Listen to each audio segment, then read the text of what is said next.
as I've been looking at my district and a lot of what's going on, I looked at all of the industries and I started looking at the entire state to talk about our leadership on a global level. And I think that one of the things you have to look at is how that ties back to the ethnicity. I come from Northeast Ohio. We have about 107 different ethnic groups from all over the world. And what we're doing is we're in the process, and I look to really reflect on the wisdom of a lot of folks in this room as I go through this real quickly here, is that we can't escape one another, and we need to work together. Those 107 different ethnic groups changes with the landing of a plane in our community all the time, and coming together and working together can contribute significantly to achieving our collective mission to assist small business development, investment, and create sustained jobs.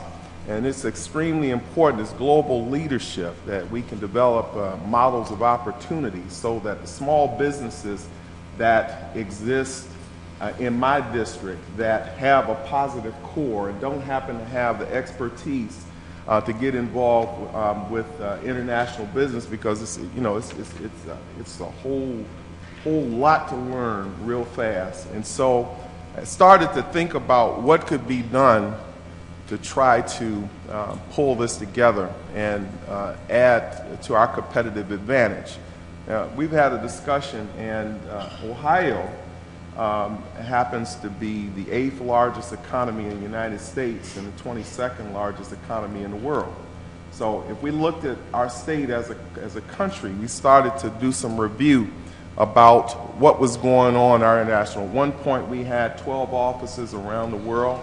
Was representing Ohio, and we had different people that were in that office, and they would respond to inquiries that would come out of our development department. But we've had a complete restructuring of we've created what's called Jobs Ohio that would deal, Patrick, with the intellectual property. I'm sure you're familiar with Jobs Ohio. And from the standpoint of not having that in the public domain, so that the intellectual information of companies that want to do business with Ohio will not become the result of a public records request, which there should only be a concern about what is done, whether or not it's accountable, whether or not public is done, but all of the details about what's in grandma's barbecue sauce and what have you is just not necessary for everyone to know to have accountability. And so those challenges all come into play as you think about a strategy. So I thought about several questions. What, if any, new state economic strategies are now required to build institutions of opportunity within local communities to assist small businesses to access the global potential of untapped global markets and create more jobs? And two, what, if any, salient changes should be made to current state government global structures, frameworks, and practices which can enhance global relationships and contribute significantly to sustainable opportunities for both growth and creation? And what, if anything, should be done to increase the extent to which efforts to build institutions of opportunity can effectively enhance the shared opportunities for business and cultural development? And I think that in our case, it begins with culture. We have about 20 different foreign consulates that are in Northeast Ohio. And I've been around government since I was about 6 years old, and I have not really seen a lot of engagement with all of that. And I think that it's very, very important to have that information for those local businesses. So looking at a program, a model of state global leadership, I thought of a piece of legislation that I'm working on and working throughout the state in various communities. And the focus comes in three areas. It's to establish the Ohio International Initiative to promote trade and industrial development, attract foreign investment, facilitate use of ports. Cleveland happens to be a port city, St. Lawrence Seaway. About 80% of what comes across our seaway is bulk materials. We're not doing enough container business. In order to be really effective port, we need more containers. So if you all know where we can get some containers, we want to talk to you. So that's a joke, folks.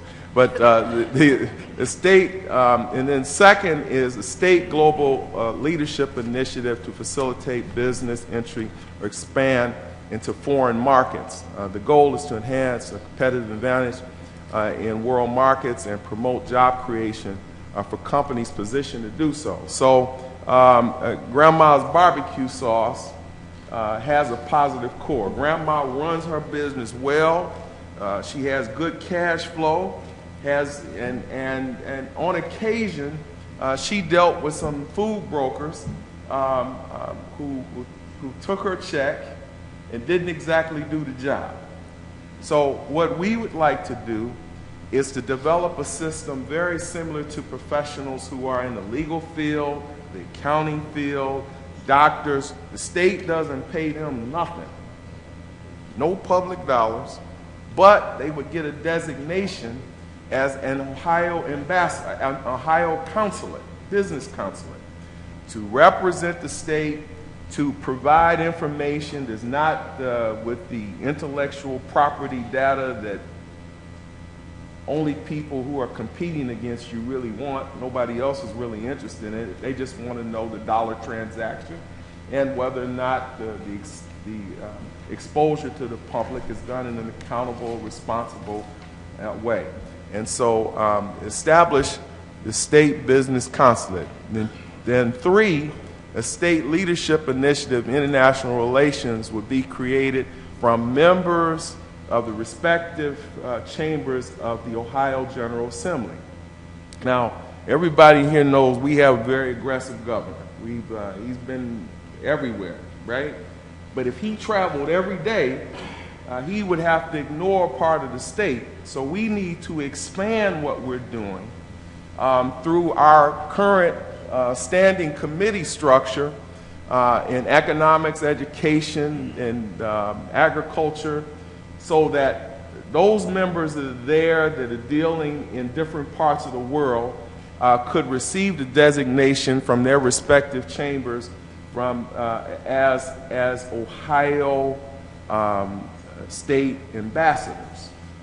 And so those individuals would be responsible for the legislative aspect in Washington, building those relationships on specific tariffs and agreements around the world.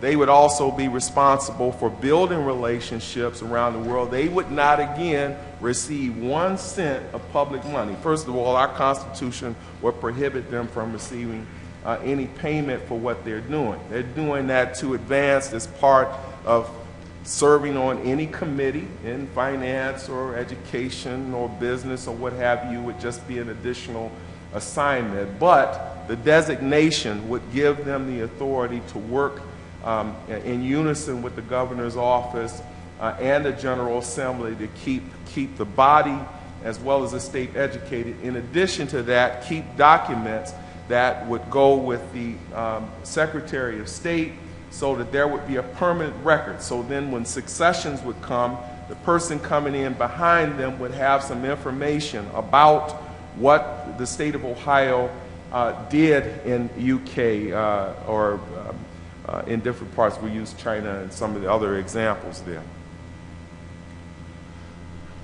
So the state business consulate, I'm just going to try to skip through this. They would not receive any pay, and their responsibility would be to do what ambassadors do. It's to establish those relationships. The cultural aspect of doing global business. A lot of people do not have an understanding of that. You just don't buy a ticket, jump on a plane, go over somewhere, and everybody's going to invite you in. For the consulates, they would have the added designation. Now, we have big companies that work in countries all over the world every day. And if those of you that have traveled abroad, when you're there, if you have a meeting lasts 3 hours, you got a lot of downtime, right?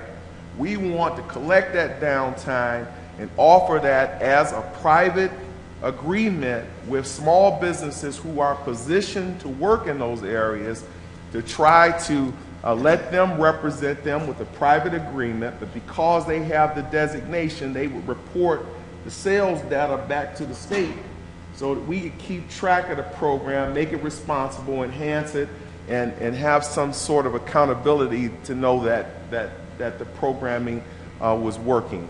And I think that a lot of this, of course, would apply to countries where we have relationships that would make such arrangements make sense and would, pass more or less the common sense test.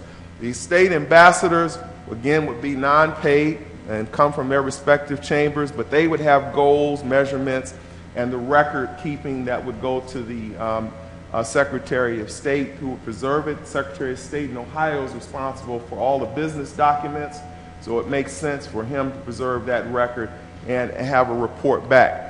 And the qualifications for that, again, would be is that they are already assigned to a committee, so that committee, that person who would have the designation as a state ambassador would be providing periodical reports back to the committee to provide that committee with education about the activities that his particular designation was responsible for.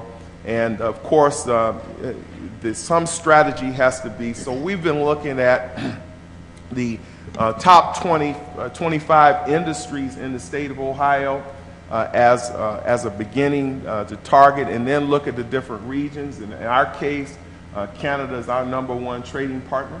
It's good to see you guys here today. Right? So I think that that building those relationships on an ongoing basis will help us to be more aggressive, more proactive. So since the ambassador is not paid, and we've already said that the public is not going to spend any money on this, the fees that would be collected for the certification of the business consulates would be used as a development fund, in addition to applying for market development funds through the XM Bank.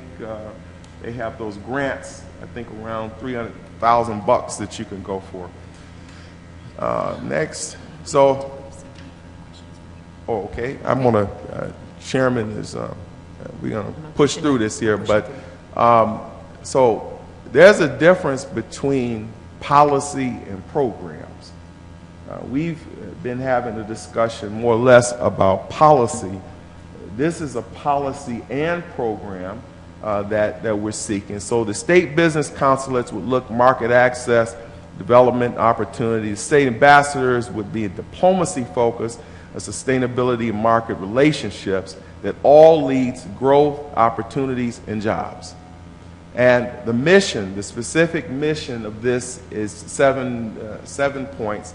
Facilitate logistics for businesses seeking to use foreign ports, identify and enhance 25 industries, as we said, promote reciprocal trade activities, industrial sponsored receptions with key foreign nations, promote industry and partial manufacturing, attract foreign investment. EB-5 is something that we're still debating in Ohio, but is a very effective method of financing, and engage in educational exchange so that our university system, we can attract foreign students and get them engaged. Ohio is different from some states. We have 11.5 million folks, and we have sustained that number, but we have not had growth consistent. So as a result, we lost 2 congressional districts.